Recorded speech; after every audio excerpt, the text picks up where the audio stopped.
Kujutage ette dokumenti, mida trükitakse pommitatavas linnas. Väljas mürisevad Nõukogude tankid, Saksa väed põletavad arhiive ja trükikojas, ühiselu, seisavad mehed, kes teavad, see paberileht võib maksta neile elu.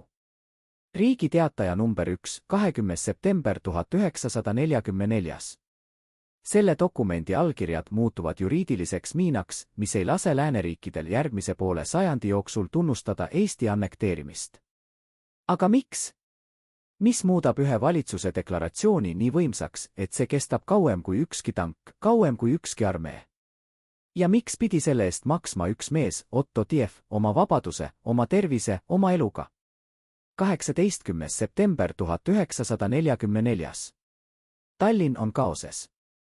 Saksa väed taanduvad läände, Punaarmee jõuab juba Narva jõele ja linna kohal ripub suits ning surmalõhn. Toompea lossis, keset seda apokalüptilist virvarri, toimub midagi, mis tundub absurdne, moodustatakse valitsus. Mitte mingisugune ajutine sõjanõukogu, mitte mingisugune kollaboratsionistide jõuk, vaid täiesti legaalne, põhiseaduslik Eesti Vabariigi valitsus.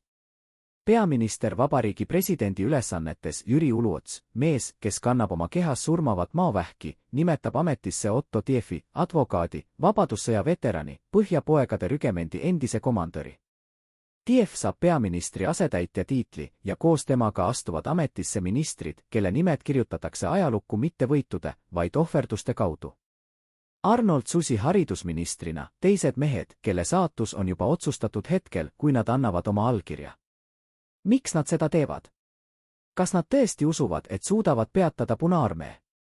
Või on nende eesmärk hoopis midagi muud, midagi, mida ei saa hävitada ükski tank? Vastus peitub ühes sõnas, mida õigusteadlane Lauri Mälksoo nimetab hiljem juriidiliseks viitsütikuga pommiks. Otto Tiefi valitsus ei ole lihtsalt sümboliline žest. See on täpselt kalkuleeritud õiguslik operatsioon. Jüri Uluots, üks Eesti nimekamatest õigusteadlastest, teab, kui valitsus moodustatakse rangelt 1938. aasta põhiseaduse alusel, kui see valitsus jõuab välja kuulutada Eesti erapooletuse teises maailmasõjas. Kui see valitsus jõuab trükkida ametliku väljaande, siis hävitab see kogu Nõukogude narratiivi. Moskva väidab, et Punaarmee vabastab Eesti fašistlikust okupatsioonist. Aga kuidas saab vabastada riiki, mille pealinnas lehvib sinimustvalge lipp? Kuidas saab vabastada valitsust, mis kuulutab end neutraalseks? Tõde on lihtne ja kohutav, Punaarmee ei vabasta. Punaarmee okupeerib. Ja Otto Tiefi valitsuse olemasolu on selle tõe elavaks tõendiks. 20. september. Pika Hermanni tornis toimub miski, mida Nõukogude ajalooraamatud ei maini kunagi. Saksa sõdurid keelduvad Haakristi lippu alla võtmast. Algab tulevahetus. Eesti mehed, kes on tulnud Toompead tagasi võtma, tulistavad.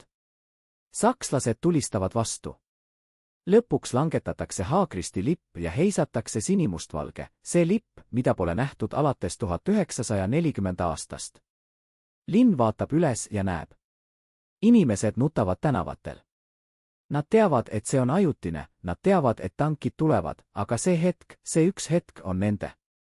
Ja samal ajal trükikojas valmib Riigi Teataja. Trükkalid töötavad, kuigi aknad värisevad pommiplahvatustest. Nad teavad, see paberileht on rohkem kui tint ja paber.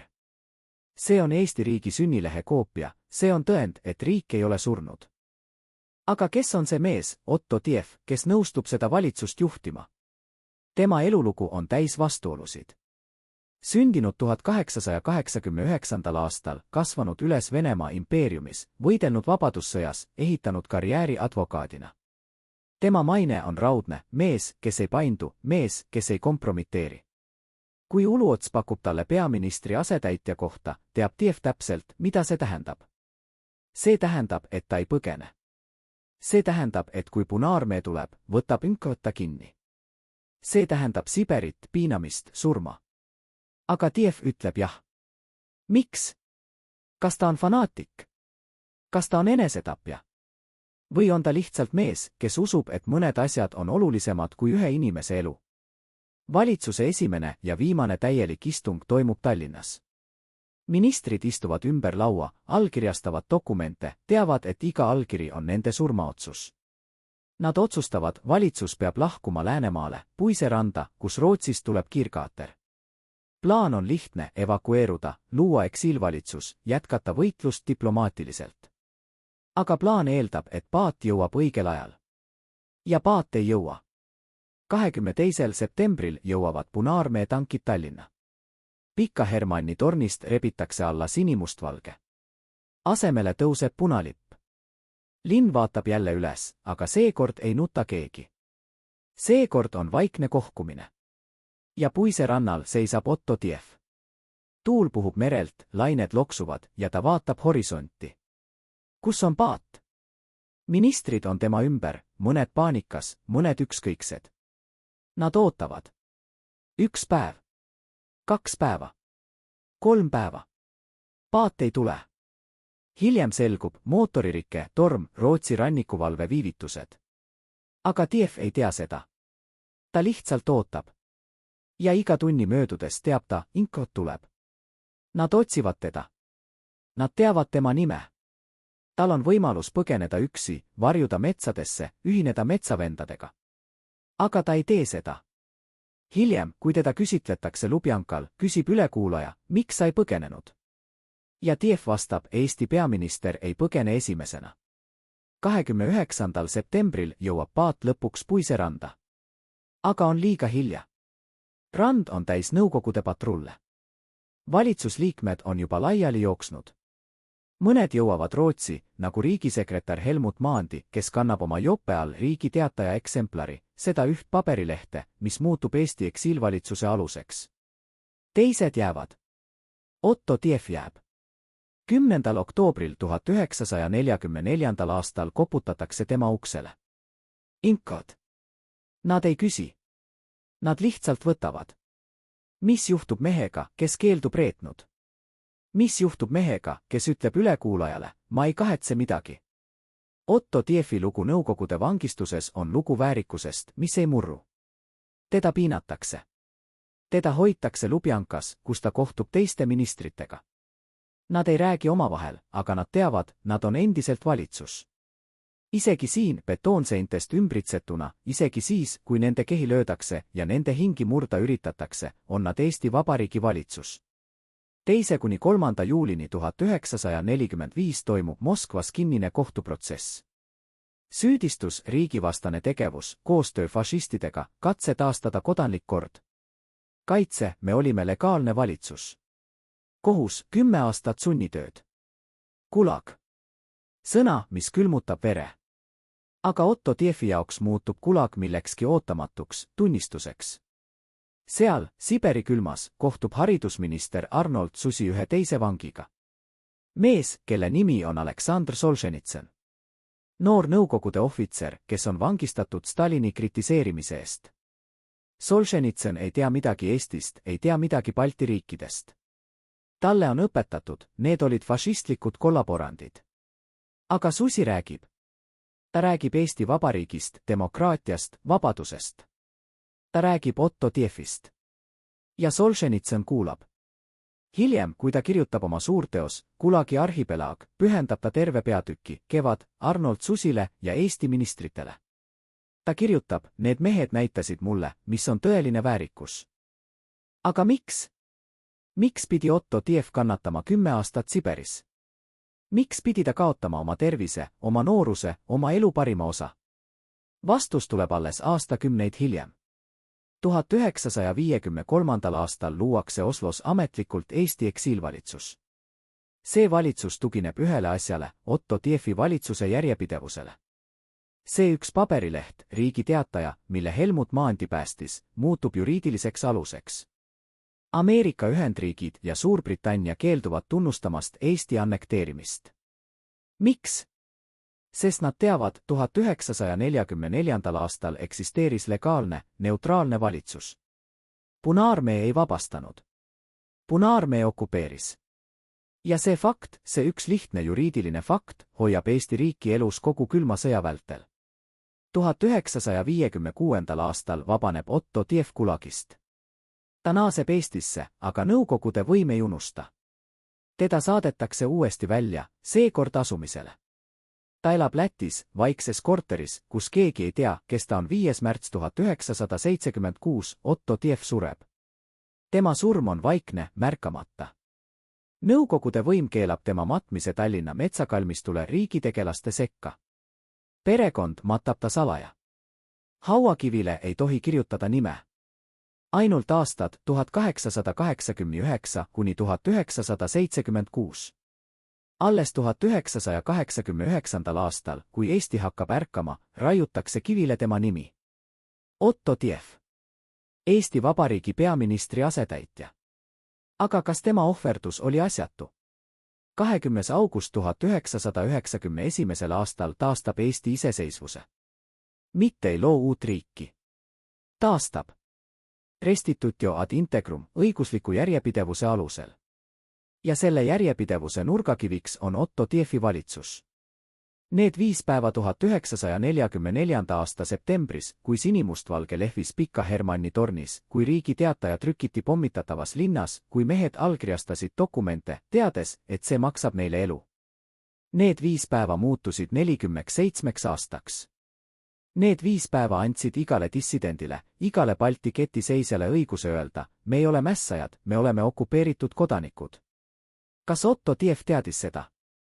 Kas ta seal, Puise rannal, tuule käes, teadis, et tema allkiri kestab kauem kui ükski tank? Või oli ta lihtsalt mees, kes uskus, et mõned asjad on õiged, isegi kui nad on lootuseta? Me ei tea. Aga me teame ühte, kui 1991. aastal tõusis sinimustvalge lipp uuesti Pika Hermanni torni, oli see Otto Tiefi võit. Mees, kes keeldus põgenemast. Mees, kes keeldus reetnud. Mees, kes maksis oma vabadusega selle eest, et Eesti riik jääks ellu. Ja nüüd, kui vaatate Toompead, kui näete seda lippu, küsige endalt, mida oleksite teinud teie? Kas oleksite allkirjastanud selle dokumendi, teades, et see toob teile Siberi? Kas oleksite jäänud randa ootama paati, mis ei tule? Kas oleksite öelnud ülekuulajale, ma ei kahetse midagi? Otto Tief tegi seda kõike. Ja tema ohverdus hoidis Eesti iseseisvust elus 47 aastat. Kas see oli seda väärt? Kujutage ette meest, kes istub Lubjanka keldris, betoonseintest ümbritsetuna ja ütleb oma ülekuulajale midagi, mis külmutab õhu. Ma ei kahetse midagi. Ma teeksin seda uuesti. Inkaved major vaatab teda, otsides märke nõrkusest, otsides pragusid selles raudses fassaadis. Aga Otto Tief ei värise. Tema käed on rahulikud, tema hääl on kindel ja tema silmades põleb miski, mida ei saa kustutada ühegi piinamise, ühegi ähvardusega. Ülekuulaja teeb märkmeid, aga ta ei saa aru, kuidas saab mees, kes on kaotanud kõik, rääkida nii, nagu oleks ta võitnud. Vastus peitub mitte selles, mida Tief ütleb, vaid selles, mida ta ei ütle. Ta ei maini nimesid. Ta ei reeda kedagi. Ja iga vaikuse hetk on tema võit. Aga kes veel teadis? Kes veel kandis seda saladust, teadmist, et Otto Tiefi valitsus polnud lihtsalt sümboliline žest, vaid täpselt kalkuleeritud juriidiline operatsioon? Vastus viib meid tagasi 1944. aasta septembri, päevadesse enne Puise randa, päevadesse, mil Jüri Uluots, mees, kes kandis oma kehas surmavat maovähki, istus oma kabinetis ja kirjutas. Tema isiklik arst, doktor Eduard Pettai, käis iga päev, tõi valuvaigisteid, vaatas murelikult, kuidas Uluotsa nägu muutub halliks, kuidas tema käed värisevad, kui ta kirjutab. Pettai teadis, see mees ei ela enam kaua. Aga Uluots keeldus puhkamast. Mul on aega, ütles ta, kuigi mõlemad teadsid, et see on vale. Pettai vaatas, kuidas Uluots allkirjastas dokumente, kuidas ta kohtus ministritega, kuidas ta plaanis iga detaili. Ja üks õhtu, kui valu oli eriti tugev, küsis Pettai, miks te seda teete? Miks te end nii piinate? Uluots vaatas teda ja tema silmades oli miski, mis sundis arsti vaikima. Sest keegi peab, ütles Uluots. Keegi peab jääma, et öelda, me ei nõustunud. Doktor Pettai mälestused, mis avaldati alles 1996. aastal, paljastavad midagi, mida ametlikud dokumendid ei ütle. Uluots ei uskunud, et lääneriigid tulevad appi. Ta ei uskunud, et Eesti suudab punaarmeele vastu seista. Ta teadis, et see on lootusetu. Aga ta teadis ka midagi muud, et kui valitsus moodustatakse legaalselt, kui see valitsus jõuab välja kuulutada erapooletuse, kui see valitsus jõuab trükkida ametliku väljaande, siis ei saa Nõukogude Liit kunagi väita, et Eesti vabatahtlikult ühines. See oli juriidiline miin, mille Uluots paigutas, teades, et see plahvatab alles aastakümneid hiljem. Aga kas Otto Tief teadis seda? Kas ta mõistis, et tema roll polnud juhtida valitsust, vaid olla märter? Pettai kirjutab 18. septembril, pärast seda, kui Tief oli nõustunud peaministri asetäitja kohaga, jäi Uluots temaga kahekesi. Nad rääkisid pool tundi ja kui Tief lahkus, oli tema nägu muutunud. Pettai küsis, mida te talle ütlesite. Uluots ei vastanud kohe. Ta vaatas aknast välja, kus Tallinn suitses ja põles, ja ütles siis, ma ütlesin talle tõde. Mis tõde? Pettai ei saanud kunagi teada. Aga hiljem, kui ta kuulis, et Tief keeldus puiserannal põgenemast, mõistis ta. Uluots oli öelnud Tiefle, et see on ühesuunaline reis.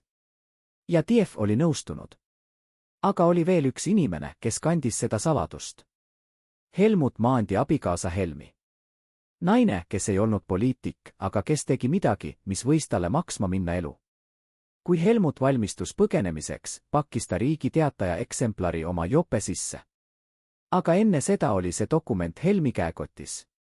Ta kandis seda läbi Tallinna, läbi kontrollpunktide, läbi ohu.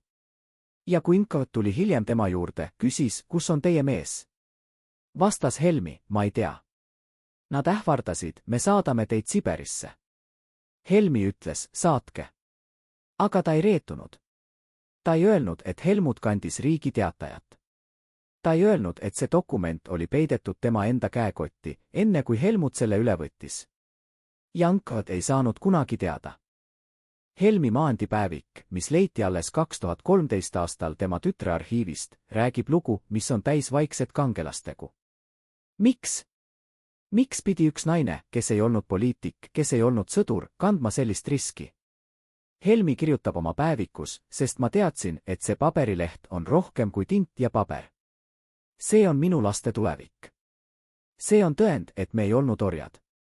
Ja kui ma pean maksma oma vabadusega selle eest, et minu lapsed võivad ühel päeval elada vabas Eestis, siis ma maksan. Helmi Maandit ei saadetud kunagi Siberisse, aga ta elas ülejäänud elu Nõukogude Eestis kui rahvavaenlase naine. Tema lapsed ei saanud õppida ülikoolis. Teda jälgiti, tema telefoni pealt kuulati, tema kirju tsenseeriti. Aga ta ei murdunud. Ja 1991. aastal, kui Eesti taastas iseseisvuse, oli Helmi Maandi seal, Toompeal, vaatamas, kuidas sinimustvalge lipp tõuseb uuesti. Ta oli 87-aastane, aga tema silmad olid nooruslikult selged. Ja kui ajakirjanik küsis, mida te tunnete? Vastas ta, ma tunnen, et see oli seda väärt. Aga tagasi Lubjan. Otto Tief istub oma kambris ja ta ei ole üksi. Teised ministrid on samuti seal, Arnold Susi, teised mehed, kelle nimed on kirjutatud ajalukku mitte võitude, vaid väärikusega. Nad ei tohi omavahel rääkida, aga nad teavad, et nad on seal. Ja see teadmine annab neile jõudu. Üks valvur, endine Punaarmee sõdur, kes hiljem põgenes läände ja andis intervjuu, räägib, need mehed olid erinevad. Teised vangid karjusid, nutsid, palusid armu. Aga need eestlased, nad käisid sirge seljaga, nad vaatasid sulle otsa ja sa tundsid, et nemad mõistavad sind kohut, mitte sina neid. Me nimetasime neid ministriteks, isegi seal, isegi siis, kui nad kandsid vangiülikondi.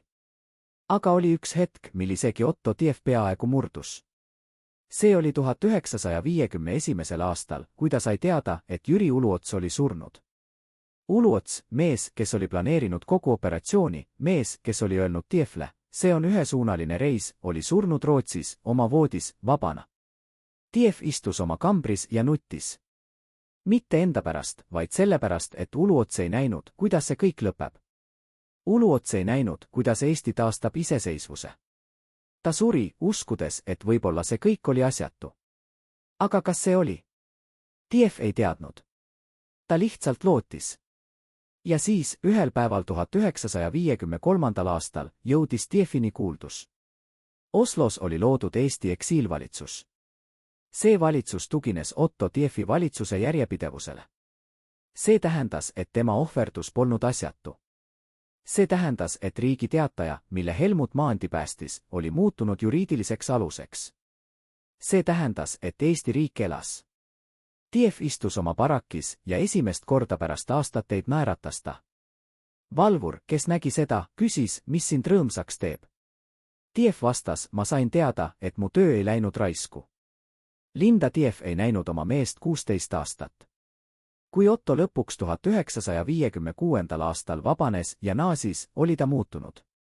Tema juuksed olid valged, tema keha oli kõhn, tema tervis oli purustatud. Aga tema vaim oli endiselt murdmatu. Linda vaatas teda ja küsis, kas see oli seda väärt. Otto vaatas teda ja vastas, küsi seda minult siis, kui Eesti on jälle vaba. Linda nuttis, aga ta mõistis. Tema mees ei olnud enam lihtsalt tema mees. Ta oli sümbol. Ja sümbolid ei saa endale lubada nõrkust. Aga oli veel üks inimene, kes kandis seda saladust. Inimene, kelle nimi ei ilmu üheski ajalooraamatus, aga kelle roll oli võib-olla kõige olulisem. Otto Tiefi õde, Marie Tiev. Naine, kes elas kogu oma elu Tallinnas, kes ei põgenenud, kes ei reetunud. Marie oli see, kes hoidis Otto mälestust elus Nõukogude Eestis. Ta rääkis oma lastele, oma lastelastele, teie onu oli kangelane. Ta ei öelnud, teie onu oli kurjategija, nagu Nõukogude võim õpetas. Ta ütles, teie onu päästis Eesti riigi. Ja need lapsed kasvasid üles, uskudes seda. Ja kui 1986. aastal algas laulev revolutsioon, olid need lapsed seal tänavatel laulmas. Ja nad laulsid mitte ainult vabadusest, vaid ka Otto Tiefist. Marie Tiev suri 1984. aastal, 7 aastat enne iseseisvuse taastamist. Aga enne surma ütles ta oma tütrele, kui Eesti saab vabaks, mine metsakalmistule ja pane Otto hauale lilled. Ütle talle, et me ei unustanud. Ja tutar tegi seda. 21. augustil 1991. aastal, päeval, mil Eesti taastas iseseisvuse, läks ta metsakalmistule. Otto Tiefi haud oli siis juba tähistatud tema nimega, see nimi, mida oli keelatud kirjutada 16 aastat. Ja tütar pani hauale punased roosid ja ütles, onu Otto, me ei unustanud. Eesti on vaba. Sinu ohverdus ei läinud raisku. Aga kas Otto Tiev teadis seda? Kas ta seal oma viimases korteris Lätis teadis, et tema ohverdus kestab kauem kui tema elu? Me ei tea. Aga me teame ühte, kui ta suri 5. märtsil 1976. aastal, olid tema viimased sõnad, Eesti saab vabaks. Tema abikaasa Linda, kes oli tema kõrval, küsis, kuidas sa tead? Otto vastas, sest me tegime kõik õigesti. Ja siis ta suri. Kas see oli piisav? Kas see usk, see kindlus, et Eesti saab vabaks, oli piisav, et õigustada kõike, Siberit, piinamist, kaotatud aastaid? Otto Tiev arvas, et jah. Aga kas meie arvame seda? Kas meie, kes elame vabas Eestis, mõistame, mida see mees ohverdas? Või oleme me unustanud? Kas me teame, et iga kord, kui me vaatame Toompead, iga kord, kui me näeme sinimustvalget lippu, vaatame me Otto Tiefi pärandit? Kas me mõistame, et see lipp lehvib seal tänu mehele, kes keeldus põgenemast, mehele, kes keeldus reetnud, mehele, kes maksis oma eluga selle eest, et meie võiksime elada vabalt? Kujutage ette ruumi, kus õhk on nii paks, et seda võiks lõigata. Moskva, Lubjanka vangla, 2. juuli 1945. aasta hommik. Kohtuistung algab kell 9. Saalis istuvad mehed, kelle nimed on kirjutatud Eesti ajalukku, Otto Tiev, Arnold Susi, teised ministrid, kelle ainus kuritegu oli see, et nad julgesid öelda, meie riik eksisteerib. Kohtunik loeb süüdistust ja iga sõna on nagu haamer. Riigivastane tegevus. Koostöö fašistidega. Katse taastada kodanlik kord. Aga seal, saali nurgas, istub keegi, keda süüdistatavad ei näe. Inkavet kolonel, mees, kelle käes on toimik, mida pole näidatud kaitsjatele, mida pole näidatud isegi kohtunikule. Toimiku kaanel on number 3702.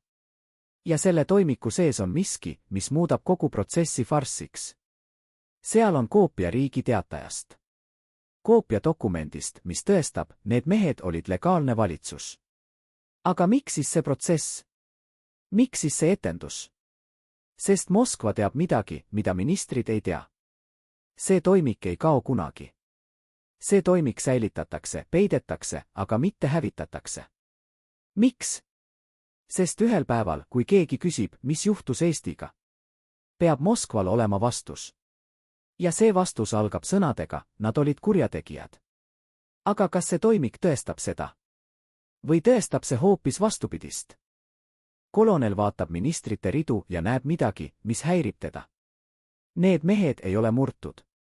Nad on istunud Lubjankas 6 kuud, neid on üle kuulatud, piinamist on kasutatud, aga nad seisavad sirge seljaga. Arnold Susi vaatab kohtunikule otsa ja tema pilk on rahulik, peaaegu kaastundlik. Otto Tiev hoiab käsi rüpes ja tema sõrmed ei värise. Kolonel on näinud tuhandeid vange, aga need on erinevad. Need ei palu armu. Need ei nuta. Need lihtsalt ootavad. Ja see ootamine on hullem kui ükskõik milline süüdistus. Sest see ootamine ütleb, te võite meid mõista süüdi, te võite meid saata Siberisse, aga te ei saa muuta tõde. Me olime valitsus. Me oleme endiselt valitsus. Ja ühel päeval tõestab ajalugu, et te eksisite.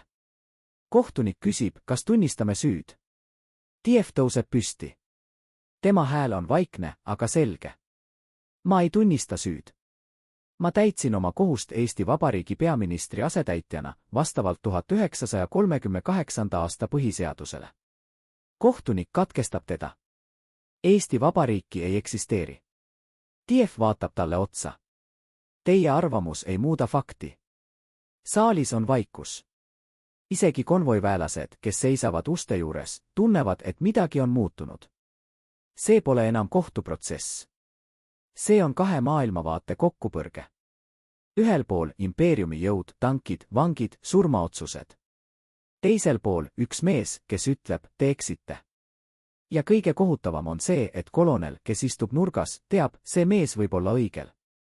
Aga mis on selles toimikus veel? Mis on need lehed, mida pole näidatud kaitsjatele? Seal on nimekiri. Nimekiri inimestest, kes aitasid Tievi valitsust. Trükkalid, kes trükkisid Riigi Teatajat. Sõdurid, kes heiskasid sinimustvalge lipu. Inimesed, kes varjasid ministreid puiserannal. Ja iga nime kõrval on märge, arreteeritud, küüditatud, hukatud. Kolonel teab, see nimekiri on Moskva probleem. Sest iga nimi on tõend, et Tievi valitsus polnud lihtsalt paari mehe fantaasia. See oli liikumine. See oli rahvas, kes uskus. Ja rahvast ei saa hävitada ühe kohtuotsusega. Toimikus on ka midagi muud. Meditsiiniline raport Otto Tievi kohta. Koostatud aprillis 1945, pärast 3 kuud Lubjankat. Raport kirjeldab kaalulangus 22 kilogrammi, hambad välja löödud, roiete luumurrud, mis ei ole korralikult paranenud. Aga viimane lause on see, mis paneb koloneli peatuma. Vang keeldub meditsiinilisest abist. Ütleb, et ei vaja armu. Kolonel on näinud palju vange, kes keelduvad abist, aga tavaliselt on see protest, viha. Tievi puhul on see miski muu. See on väärikus. Ja väärikus on ohtlikum kui viha, sest väärikusega inimest ei saa murda. Kohtuotsus tuleb 3. juulil. 10 aastat sunnitööd. Ministrid kuulavad seda ilma emotsioonita. Nad teadsid, et see tuleb. Nad teadsid seda juba 18. septembril 1944, kui nad allkirjastasid need dokumendid. Aga kui nad lahkuvad saalist, juhtub midagi ootamatut. Üks konvoiväelane, noor sõdur, kes seisab uste juures, astub sammu kõrvale ja teeb midagi, mida ta ei tohiks teha. Ta saluteerib. Mitte Nõukogude sõjaväelase saluut, vaid midagi muud, pea kergelt kummardatud, käsi südame kohal. Vana Eesti viis näidata austust. Tiev näeb seda ja tema silmad niiskuvad. Ta ei ütle midagi, aga ta noogutab. Ja see noogutus ütleb, ma näen sind. Ma tean, et sa tead. Ja see on piisav. Aga kes oli see sõdur? Tema nimi ei ilmu kunagi üheski dokumendis. Aga 1993. aastal, kui Eesti ajaloolased hakkavad koguma mälestusi, tuleb üks vana mees nende juurde. Ta ütleb, ma olin seal. Ma nägin Otto Tievi. Ja ma saluteerisin talle, sest ma teadsin, see mees on kangelane. Ajaloolased küsivad, miks sa seda tegid? Kas sa ei kartnud? Mees vastab, ma kartsin. Aga ma kartsin rohkem seda, et ma ei tee seda. Sest kui ma poleks saluteerinud, oleksin reetunud kõike, mida mu vanemad mulle õpetasid. Ja ma ei saanud seda teha. Toimikus on veel üks dokument. Kirjavahetus NKVD Tallinna osakonna ja Moskva vahel. Kuupäev oktoober 1944. Tallinna osakond küsib, mida teha TIEF-i valitsuse dokumentidega. Kas hävitada? Moskva vastus on üllatav ei. Säilitada. Põhjus, need dokumendid võivad olla vajalikud tulevikus, et tõestada Eesti annekteerimise seaduslikkust. Aga kuidas saavad need dokumendid tõestada seaduslikkust, kui need tõestavad vastupidist? Moskva loogika on perversne, kui me säilitame need dokumendid ja kontrollime nende tõlgendust, saame me kirjutada ajaloo ümber. Aga Moskva ei arvesta ühega, dokumendid räägivad ise. Ja ühel päeval, kui need dokumendid jõuavad vabasse maailma, räägivad nad tõtt. Aga kes need dokumendid päästis? Kes need Moskvast välja smugeldas? Vastus on üllatav, keegi ei smugeldanud. Need jäid Moskvasse, NKVD arhiivi, ja seal nad olid 1991. aastani. Aga oli üks inimene, kes tegi koopiad. NKVD arhivaar, naine nimega Jelena Volkova. Eestlanna, kes oli sunnitud võtma vene nime, et ellu jääda. Volkova töötas arhiivis 30 aastat ja kogu selle aja jooksul tegi ta midagi, mis oleks võinud talle maksma minna elu. Ta kopeeris dokumente. Mitte kõiki, aga kõige olulisemaid. Ja ta peitis need koopiad oma kodus, seinte vahel, põranda all. Miks? Sest ta teadis, ühel päeval tuleb keegi, kes neid vajab. Volkova suri 1986. aastal. Aga enne surma ütles ta oma pojale, seina taga on dokumendid. Kui Eesti saab vabaks, anna need Eesti valitsusele. Poeg ei mõistnud. Ta küsis, mis dokumendid. Ema vastas, dokumendid, mis tõestavad, et Eesti oli õigel. Poeg leidis need dokumendid pärast ema surma. Seal olid koopiad Riigi Teatajast, koopiad kohtuprotokollides, koopiad NKVD kirjavahetusest. Ja 1992. aastal andis ta need üle Eesti Riigiarhiivile. Arhivaarid vaatasid neid ja vaikisid. Sest need dokumendid täitsid lüngad, mida oli peetud igavesti kadunuteks. Aga tagasi Siberisse. Otto Tieff saabub Vorkuta laagrisse 1946. aastal. Vorkuta, üks kõige kohutavamaid Gulagi laagritest, kus temperatuur langeb talvel -50 kraadini, kus vangid kaevandavad sütt käsitsi, kus surm on igapäevane külaline. Tieff on 57-aastane, tema tervis on purustatud, aga ta keeldub suremast. Miks? Sest ta teab, kui ta sureb, võidab Moskva. Ja ta ei saa lubada Moskval võita. Laagris kohtub Tieff teiste Eesti vangidega. Metsavennad, kes langesid NKVD kätte. Talumehed, kes keeldusid kolhoosi astumast. Õpetajad, kes õpetasid Eesti ajalugu. Ja nad kõik teavad, kes Otto Tieff on, nad ei ütle seda valjusti, sest seinad kuulavad, aga nad teavad. Ja iga kord, kui Tieff kõnnib laagri territooriumil, astuvad nad kõrvale, annavad talle teed. See on nende viis öelda, me austame teid. Ja Tieff mõistab. Ta ei ole enam lihtsalt vang. Ta on sümbol. Ühel talvel, kui külm on eriti karm, kukub Tieff kaevanduses. Tema jalg murdub. Laagriarst, vene mees, kes on näinud tuhandeid vange suremas, vaatab teda ja ütleb, sa pead jääma barakki. Kui sa lähed tagasi kaevandusesse, sa sured. Tieff vastab, kui ma jään barakki, mind loetakse tööst kõrvalehoidjaks. Mind karistatakse. Arst ütleb, aga kui sa lähed tagasi, sa sured. Tieff vaatab talle otsa. Siis ma suren. Aga ma ei anna neile põhjust öelda, et ma olin nõrk. Arst vaikib. Siis ta teeb midagi, mida ta ei tohiks teha. Ta kirjutab raportisse, vang Tieff on töövõimeline. Aga ta lisab, soovitan kergemat tööd. Ja see soovitus päästab Tieffi elu. Aga miks? Miks see vene arst, kes ei olnud eestlane, kes ei olnud poliitik, aitas Otto Tieffi? Hiljem, kui arst ise vabaneb ja emigreerub Iisraeli, annab ta intervjuu. Ta ütleb, ma nägin Tieffis midagi, mida ma ei olnud näinud üheski teises vangis. Ma nägin meest, kes ei võidelnud ellujäämise eest. Ta võitles millegi suurema eest. Ja ma mõistsin, kui see mees sureb, sureb ka miski minust. Miski, mis uskus, et maailmas on veel väärikuset.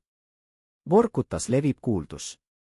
Kuuldus, et üks Eesti minister on laagris. Ja see kuuldus jõuab ka teiste rahvuste vangideni, ukrainlased, poolakad, lätlased.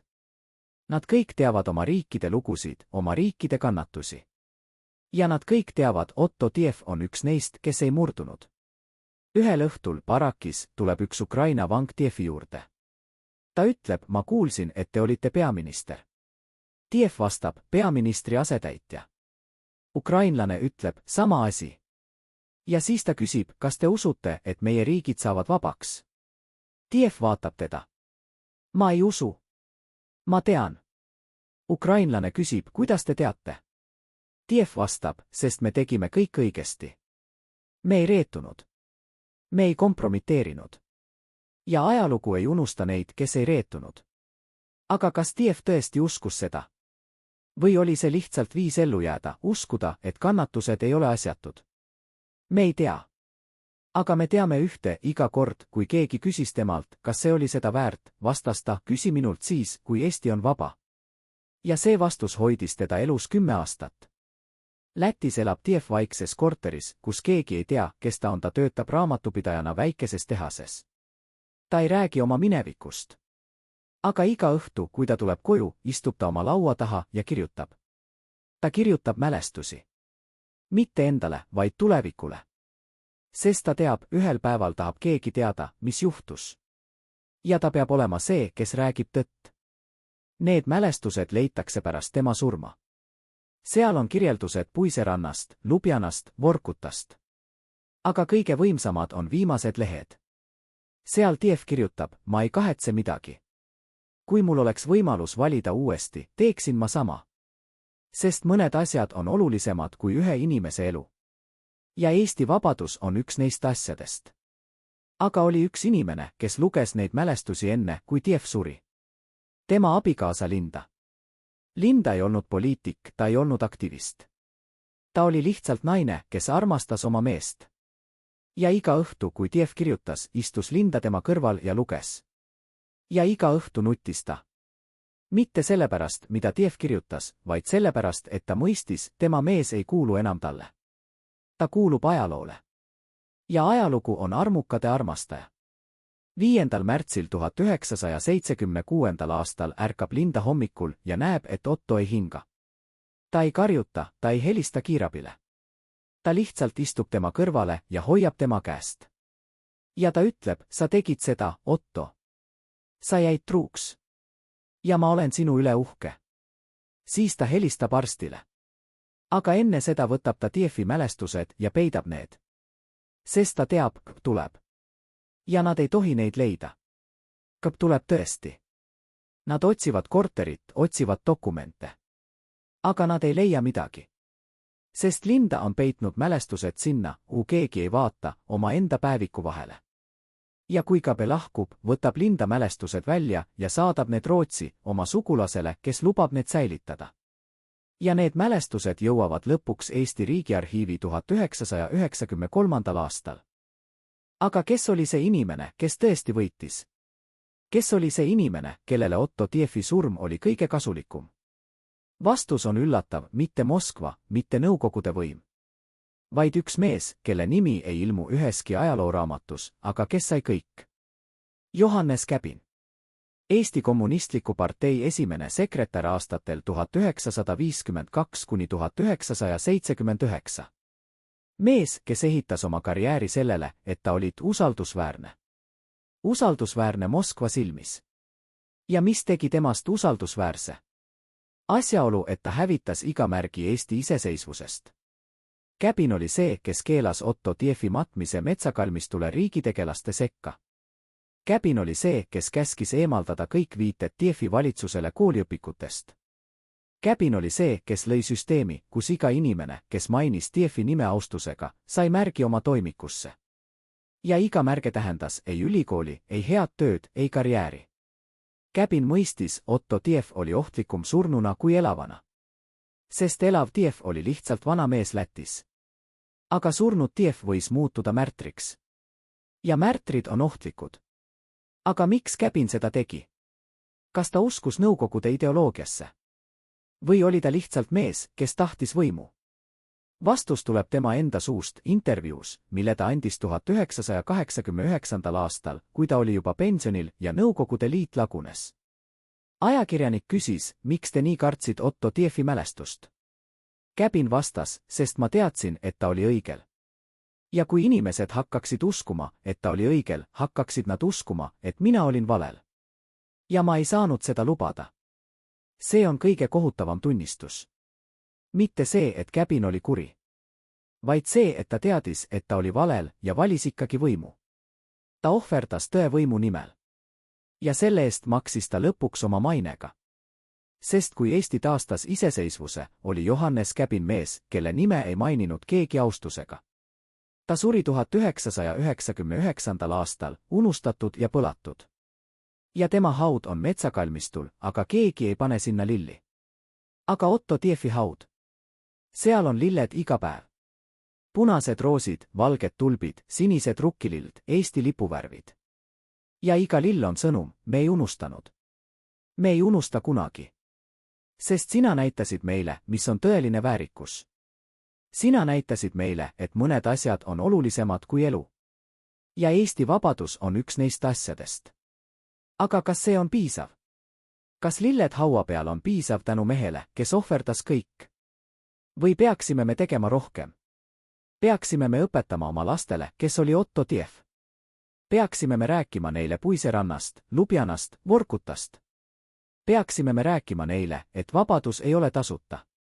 Et keegi maksis selle eest hinnaga, mida me ei suuda ette kujutada? Või oleme me juba unustamas? Kas me oleme muutumas rahvaks, kes võtab vabadust enesestmõistetavana? Ja kui me oleme, siis mis oleks Otto Tief öelnud? Ta oleks öelnud, ärge unustage. Ärge kunagi unustage, mis hinnaga see vabadus tuli. Sest kui te unustate, võite te selle kaotada. Ja siis olid meie ohverdused asjatud. Aga kas me kuulame? Kas me tõesti kuulame? Või lihtsalt noogutame ja läheme edasi, tagasi oma mugavasse ellu, kus suurim mure on see, milline telefon osta? Otto Tief ei oleks meid mõistnud kohut. Ta oleks lihtsalt öelnud, te olete vabad. Kasutage seda vabadust targalt. Aga kas me kasutame? Kujutage ette hetke, mil ajalugu pöördub. Mitte dramaatilise plahvatusega, vaid vaikse pragina. 1986. aastal Moskvas Kremli arhiivis avab üks noor ajaloolane nimega Dmitri Volkonskin toimiku numbriga 3702. See on sama toimik, mida NKVD kolonel hoidis Lubjanka kohtuprotsessil. Toimik, mis pidi jääma igaveseks suletud. Aga Gorbatšovi glasnost on avanud uksed, mida ei pidanud kunagi avama. Volkonski loeb esimest lehte ja tardub. Seal on koopia Riigi Teatajast. Koopia dokumendist, mis tõestab, Otto Tiefi valitsus oli legaalne. Ta loeb edasi. Kohtuprotokollid. Ülekuulamised. Ja iga leht räägib sama lugu, need mehed ei olnud kurjategijad. Need mehed olid valitsus. Volkonski suleb toimiku ja istub vaikselt. Ta on leidnud midagi, mida ei pidanud leidma. Ta on leidnud tõe. Aga mis ta selle tõega teeb? Kas ta annab selle edasi? Või peidab ta selle tagasi, sest ta teab, see tõde võib purustada kogu Nõukogude narratiivi Baltikumist. Volkonski vaatab ümber. Arhiiv on tühi. Keegi ei vaata. Tal on valik. Ja see valik määrab, kas Otto Tiefi ohverdus jõuab maailmani või sureb selles arhiivis. Volkonski teeb midagi, mida ta ei tohiks teha. Ta võtab toimikust koopiad. Mitte kõigist lehekülgedest, aga kõige olulisematest. Riigi Teataja. Tiefi ülekuulamisprotokoll. NKVD kirjavahetus Tallinna ja Moskva vahel. Ta peidab need koopiad oma portfelli ja lahkub arhiivist. Tema süda peksab, käed värisevad, aga ta teab, see on õige. Kodus oma väikeses korteris loeb ta neid dokumente uuesti ja uuesti. Ja iga kord mõistab ta rohkem. Otto Tief ei olnud lihtsalt poliitik. Ta oli mees, kes mõistis, et ajalugu kirjutatakse dokumentidega, mitte relvadega. Ja need dokumendid, mida Volkonski hoiab käes, on relvad, mis võivad muuta ajalugu. Aga kellele neid anda? Volkonski ei ole dissident. Ta ei ole kangelane. Ta on lihtsalt ajaloolane, kes leidis midagi, mida ei pidanud leidma. ta mõtleb, kui ma annan need Nõukogude võimudele, hävitavad nad need. Kui ma annan need lääne meediasse, kaotab Nõukogude Liit näo. Aga kui ma ei anna neid kellelegi, sureb tõde minuga. Ja siis ta meenutab midagi, mida ta luges ühes dokumendis. Otto Tiefi viimased sõnad ülekuulamisel, ajalugu ei unusta neid, kes ei reetunud. Volkonski mõistab, ta ei saa reeta. Ta peab andma need dokumendid edasi. Aga kellele? Vastus tuleb ootamatult. 1987. aastal Tallinnas algab liikumine, mida hiljem nimetatakse laulvaks revolutsiooniks. Inimesed kogunevad tänavatele, laulavad keelatud laule, nõuavad tõde. Ja üks neist inimestest on noor ajaloolane nimega Tiit Rosenberg. Rosenberg on kuulnud kuuldusi Otto Tiefi valitsusest, aga tal ei ole tõendeid. Kõik dokumendid on kas hävitatud või peidetud Moskva arhiivides. Aga siis, ühel päeval, saab ta kirja. Kirja Moskvast. Saatja nimi Dmitri Volkonski. Kirjas on koopiad. Koopiad dokumentidest, mis tõestavad, Otto Tief oli õigel. Rosenberg loeb neid dokumente ja nutab. Mitte kurbusest, vaid rõõmust. Sest ta mõistab, see on see, mida Eesti on oodanud 43 aastat. See on tõend, et nad ei olnud kurjategijad. See on tõend, et nad olid kangelased. Rosenberg avaldab need dokumendid Eesti ajalehes. Pealkiri Otto Tiefi valitsus oli legaalne, Moskva arhiivid tunnistavad. Artikkel levib nagu tulekahjus. Inimesed loevad seda ja mõistavad, kõik, mida neile on õpetatud, oli vale. Eesti ei vabastatud 1944. Eesti okupeeriti. Ja Otto Tief oli mees, kes üritas seda peatada. Aga Moskva ei jää vait. Kõp üritab leida, kes andis dokumendid välja. Nad küsitlevad Volkonskid. Ta eitab kõike. Aga nad teavad. Ja nad ähvardavad, kui sa teed seda uuesti, kaotad sa oma töö, oma vabaduse, oma elu. Volkonski vaatab neile otsa ja ütleb midagi, mis kõlab nagu Kaja Otto Tiefist, ma ei kahetse midagi. Ma teeksin seda uuesti. Kõp ei aresta teda. Mitte sellepärast, et nad ei tahaks, vaid sellepärast, et nad teavad, Glasnost on muutnud reegleid. Kui nad aresteeriksid Volkonski, muutuks ta märtriks. Ja märtrid on ohtlikud. Aga mis sai Volkonskist? Ta kaotas oma töö Kremli arhiivis. Teda ei arreteeritud, aga teda ei unustatud. Ta elas ülejäänud elu vaikselt, töötades kooliõpetajana väikeses linnas Venemaal. Aga 1999. aastal, kui Eesti president Lennart Meri külastas Moskvat, kutsus ta Volkonski vastuvõtule. Seal, Kremli saalis, andis Meri Volkonskile Eesti Valgetähe ordeni. Volkonski küsis, miks? Meri vastas, sest te tegite midagi, mida paljud eestlased ei julgenud teha. Te rääkisite tõtt, kui tõde oli ohtlik. Ja me ei unusta seda kunagi. 1988. aastal, kui laulev revolutsioon jõuab haripunkti, hakkavad inimesed küsima, kus on Otto Tiefi haud. Paljud ei tea. Sest Nõukogude võim peitis selle. Hauakivil ei olnud nime, ainult aastad. Aga üks naine, Marie Tiefi tütar Helmi, teab. Ja ta viib ajakirjanikud sinna. Metsakalmistu, tagasihoidlik haud, kivilaastad 1889 kuni 1976. Ajakirjanikud küsivad, kas see on tõesti tema. Helmi noogutab. Ja siis ta räägib loo, kuidas nad matsid Otto salaja, kuidas Kõp keelas nime kirjutamise, kuidas nad ootasid 42 aastat, et öelda tõtt. Järgmisel päeval on haud kaetud lilledega. Tuhanded inimesed tulevad, toovad lilli, süütavad küünlaid. Ja nad laulavad. Nad laulavad, mu isamaa on minu arm, laulu, mida oli keelatud laulda 50 aastat.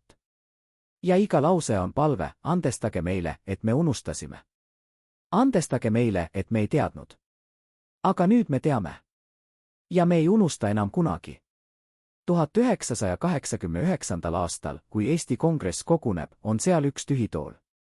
Tool, millele on pandud silt Otto Tief, peaministri asetäitja. See on sümboliline žest, aga see on rohkem kui sümbol. See on tunnistus, me tunnistame, et sina olid meie valitsus. Sina olid see, kes hoidis Eesti riiki elus, kui kõik arvasid, et see on surnud. Ja me oleme sinu võlglased.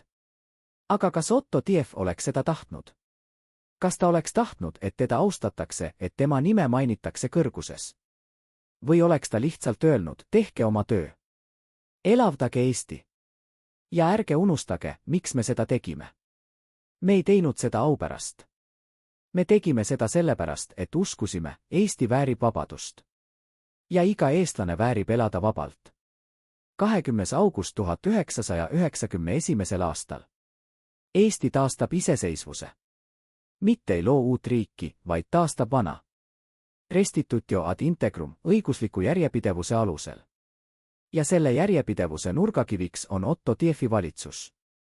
Need 5 päeva 1944. aasta septembris, kui sinimustvalge lehvis Pika Hermanni tornis, kui Riigi Teataja trükiti pommitatavas linnas, kui mehed allkirjastasid dokumente, teades, et see maksab neile elu. Need 5 päeva muutusid 47 aastaks. Need 5 päeva andsid Eestile õiguse öelda, me ei ole uus riik.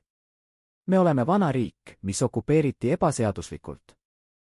Toompeal, Pika Hermanni tornis, tõuseb sinimustvalge lipp uuesti. Ja seal rahva hulgas on inimesi, kes mäletavad. Mäletavad 1944, kui see lipp lehvis seal viimast korda enne Punaarmee tulekut. Nad on vanad nüüd, nende käed värisevad, nende silmad on niisked.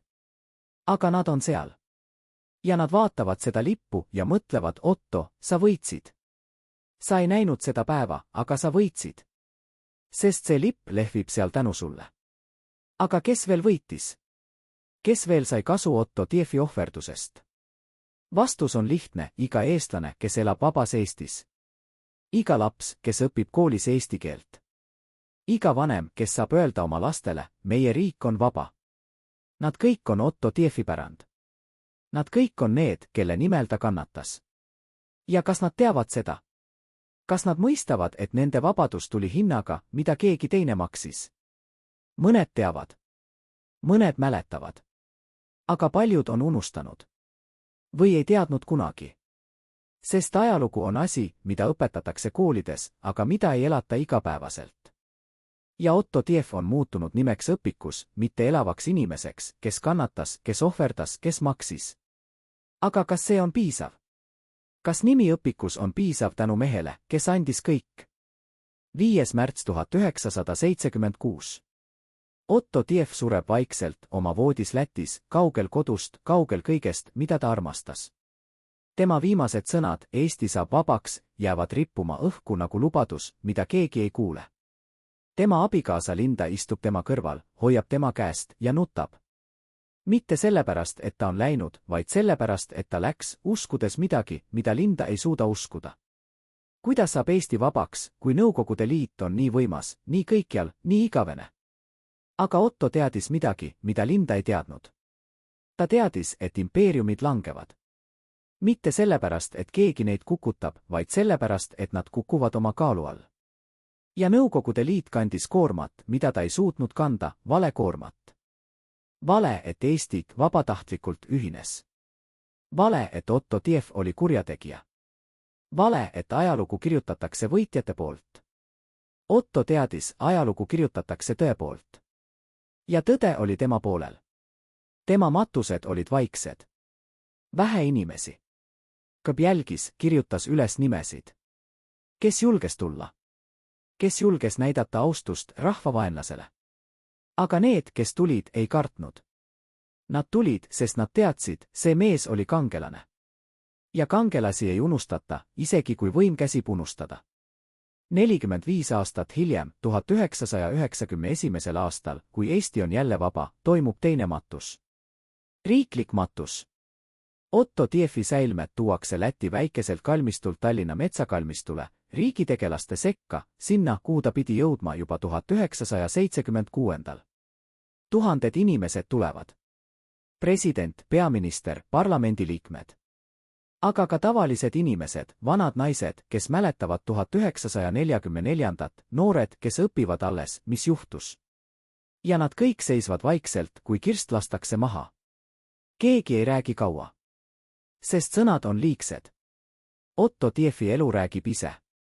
5 päeva peaministri asetäitjana. 10 aastat Siberis. 20 aastat asumises. Ja 47 aastat ootamist, et Eesti saab vabaks. See ootamine ei olnud asjatu. See ootamine oli investeering. Investeering tulevikku, mida Otto ei näinud, aga mida ta uskus. Aga mis sai teistest? Mis sai nendest, kes aitasid Otto Tiefi, kes jagasid tema saatust, kes maksid sama hinda? Arnold Susi, haridusminister, kes õpetas Solženitsenile, mis on väärikus, ta suri 1968. aastal Siberis, uskudes, et Eesti on igaveseks kadunud. Helmut Maandi, riigisekretär, kes päästis Riigi Teataja, ta elas Rootsis eksiilvalitsuse liikmena ja nägi Eesti taasiseseisvumist. Ta suri 1991. aastal, 2 kuud pärast seda, kui sinimustvalge tõusis uuesti Toompeal. Tema viimased sõnad, me tegime seda. Admiral Pitka, kes lõi löögiüksuse, et osta Tiefi valitsusele aega, tema saatus on siiani teadmata. Mõned ütlevad, et ta langes lahingus, teised, et ta sooritas enesetapu, kolmandad, et ta pääses metsavennaks. Tema hauda pole kunagi leitud. Aga tema nimi elab. Ja need, kes võitsid? Need, kes said kasu Eesti okupeerimisest. Johannes Käbin, Eesti Kommunistliku Partei esimene sekretär, kes ehitas oma karjääri sellele, et ta hävitas iga märgi Eesti iseseisvusest, ta suri 1999. aastal, unustatud ja põlatud. Tema haud on metsakalmistul, aga keegi ei pane sinna lilli. Tema nimi on sünonüüm reetmisele. Ja ajalugu, mida ta üritas ümber kirjutada, kirjutas tema ümber. Eesti riik, mida Otto Tief üritas päästa, elas. Mitte sellepärast, et keegi tuli appi. Mitte sellepärast, et lääneriigid sekkusid. Vaid sellepärast, et üks mees, 1. septembripäeval 1944. allkirjastas dokumendi, teades, et see maksab talle elu. See allkiri oli juriidiline miin, mis plahvatas 47 aastat hiljem. Ja kui see plahvatas, varises Nõukogude Liidu narratiiv Baltikumist kokku. Aga suurim küsimus jääb. Küsimus, millele ei ole vastust. Küsimus, mis jääb rippuma õhku nagu Otto Tiefi viimased sõnad. Kas ta teadis? Kas ta seal, puiserannal, tuule käes, teadis, et tema ohverdus kestab 47 aastat? Kas ta teadis, et tema allkiri muutub relvaks, mis võidab sõja, mida ta ei näe? Või oli ta lihtsalt mees, kes uskus, et mõned asjad on õiged, isegi kui nad on lootuseta? Me ei tea. Aga me teame ühte, Otto Tief ei teinud seda au pärast. Ta ei teinud seda ajaloo pärast. Ta tegi seda sellepärast, et ta uskus, Eesti väärib vabadust. Iga eestlane väärib elada vabalt. Ja kui see usk nõudis tema elu, siis ta oli valmis maksma. Täna, kui vaatate Toompead, kui näete sinimustvalget lippu lehvimas Pika Hermanni tornis, mõelge hetkeks Otto Tiefi peale. Mees, kes allkirjastas dokumendi pommitatavas linnas. Mees, kes keeldus põgenemast, kui paat ei tulnud. Mees, kes ütles ülekuulajale, ma ei kahetse midagi. Mees, kes kannatas 10 aastat Siberis, 20 aastat asumises ja suri, uskudes, et Eesti saab vabaks. Ta ei näinud seda päeva. Aga tema ohverdus tegi selle päeva võimalikuks. Ja see on küsimus, mis jääb meile, kas me oleme selle ohverduse väärilised? Kas me elame nii, et Otto Tief oleks uhke? Või oleme me unustamas, mis hinnaga see vabadus tuli? Sest kui me unustame, kui me võtame vabadust enesestmõistetavana, kui me ei õpeta oma lastele, kes oli Otto Tief ja mida ta tegi, siis olid tema ohverdused asjatud. Aga kui me mäletame, kui me austame, kui me elame väärikalt, siis elab ka Otto Tief. Mitte hauas metsakalmistul, vaid meie südametes, meie tegudes, meie vabaduses. Ja võib-olla see ongi vastus küsimusele, mida me ei julge küsida. Võib-olla Otto Tief teadis, et ta ei näe Eesti vabaks saamist. Aga ta teadis ka, et keegi peab maksma hinna. Keegi peab olema see, kes ütleb, ma ei nõustu. Keegi peab olema see, kes jääb, kui teised põgenevad. Keegi peab olema see, kes kannab risti, et teised võiksid elada vabalt. Otto Tief oli see keegi. Ja tema pärand ei ole mitte monument Toompeal, mitte nimi õpikus, vaid iga vaba hingamine, mida me võtame. Iga kord, kui me räägime eesti keelt avalikult. Iga kord, kui me valime oma valitsust. Iga kord, kui me ütleme, ma olen eestlane ja ma olen vaba. See on Otto Tiefi võit. Mitte see, et ta võitis sõja. Vaid see, et ta ei kaotanud oma hinge. Ja see hing elab edasi meis kõigis, kes usume, et vabadus on võitlemist väärt. aga üks küsimus jääb. Küsimus, millele pole vastust, küsimus, mis jääb kõlama läbi aegade. Kes olid need varjus olevad jõud, kes teadsid Otto Tiefi valitsuse tõelist tähendust, aga valisid vaikida? Kes olid need Moskva kabinettides, kes nägid toimikut 3702 ja otsustasid seda mitte hävitada, vaid säilitada? Kas nad uskusid, et ühel päeval tuleb tõde välja? Või hoidsid nad seda lihtsalt kindlustusena, juhuks kui ajalugu pöördub? Me ei tea. Arhiivid on avanenud, aga mõned saladused jäävad igaveseks. Ja võib-olla ongi parem nii. Sest Otto Tiefi lugu ei ole lugu saladusest. See on lugu ohverdusest. Lugu mehest, kes valis õige, kui vale oli lihtsam. Lugu mehest, kes maksis kõrgema hinna, et meie ei peaks maksma. Ja see lugu ei lõpe. See lugu jätkub iga päevaga, mil Eesti on vaba. Iga päevaga, mil me mäletame. Iga päevaga, mil me ütleme tänu sulle, Otto. Me ei unusta.